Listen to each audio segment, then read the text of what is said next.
You know, hitting and running is important. I think the first thing for me is you have to have that hitter who's going to get a piece of the ball.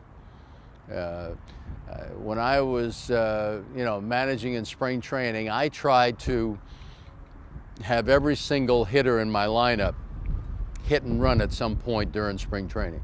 I may not hit and run with that hitter the rest of the year, but I want this hitter to understand that we're trying to play this game one man at a time. We're not trying to score runs in bunches. I mean, you love it if you can score runs in bunches, but the most important thing is to keep the inning going, be productive, be aware of situations. And, again, Alex Rodriguez hitting and run, Jason Giambi hit and run. So I think it's important to have the hitter understand what he can do. Just in the event it's 3-2 and we're putting the runner in action, in motion, and we want that player to put the ball in play. So to me, I remember talking to Billy Martin, the late Billy Martin. He didn't believe you should hit and run if there was one out.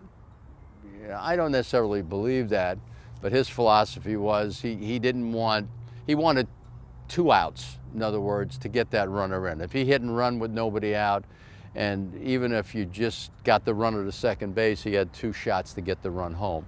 I still think if you've got the right pitcher, the right hitter in a situation, that it's good to put the runner in motion, because the one thing that usually doesn't go into a slump is speed and is movement. Anytime you can manufacture runs, which we did very well in 1996 with our club that won the World Series, I think the fewer times you can be predictable, the better opportunities you have of doing something positive.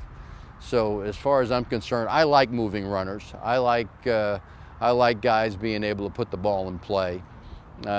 Again, I don't necessarily, in a hit and run situation, don't necessarily always want the hitter to hit behind the runner. In other words, if he's a right-hand hitter and I've got a man at first base, start the runner, we'll hit a ball in the second base because the second baseman will be covering second base. Not always the case. I'd rather have the hitter think about hitting a ball from the line drive down. Don't swing up, try to keep the ball out of the air, because you certainly want it to be a useful at bat. And a lot of times on a hit and run, if you're swinging and hitting the ball in the air, it's not going to do you any good.